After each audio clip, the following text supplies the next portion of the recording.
क्या दो चार्जेस आपस में अट्रैक्ट और रिपल करते हैं? तो अगर करते हैं तो इनके बीच का मैग्नीट्यूड क्या है? तो इनके इसके मैग्नीट्यूड के पीछे जानने के लिए हमारे एक साइंटिस्ट है क्लास 12th में, कूलम साहब ने अपना एक लॉ दिया। उन्होंने अपने लॉ में ये बताया कि अगर दो चार्जेस आपस में अट्रैक्ट और रिपल करते हैं तो इनके बीच में इनका मैग्नीट्यूड क्या होता है और डायरेक्शन क्या होता है। आइए जानते हैं। अगर मैंने कूलम्स ने एक चार्ज रखा यहाँ पे Q1, उसी किसी डिस्टेंस चार्ज पे यहाँ पे उन्होंने चार्ज रखा Q2, दोनों के बीच का टोटल डिस्टेंस कितना था R।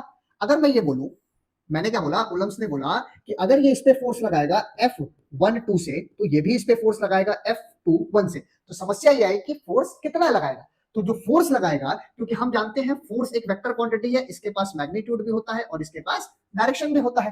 तो सबसे पहले बात करते हैं फोर्स के मैग्नीट्यूड की, कि force is directly proportional to mod of Q1 and mod of Q2 charges.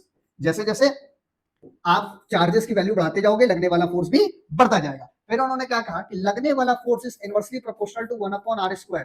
जैसे जैसे आप दो चार्जेस के बीच का डिस्टेंस बढ़ाते जाओगे, लगने वाला फोर्स भी क्या होगा, घटता जाएगा। एक कांस्टेंट प्रोपोर्शनलिटी लगाएंगे इनके बीच में, क्या हो जाएगा वो, that is F is equal to K Q1 Q2 by R²।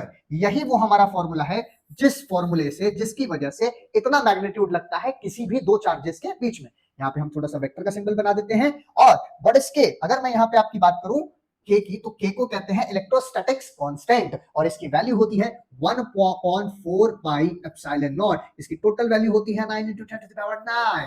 और बच्चों सबसे बेहतरीन सी बात कि यहाँ पे जो आप ये छोटू सा एप्सिलॉन नॉट देख रहे हो, इसको कहते हैं रिलेटिव इलेक्ट्रिकल परमिटिविटी। क्या कहते हैं, रिलेटिव इलेक्ट्रिकल परमिटिविटी, जिसकी वैल्यू होती है 8.85 × 10⁻⁻12 न्यूटन मीटर स्क्वायर पर कूलम स्क्वायर।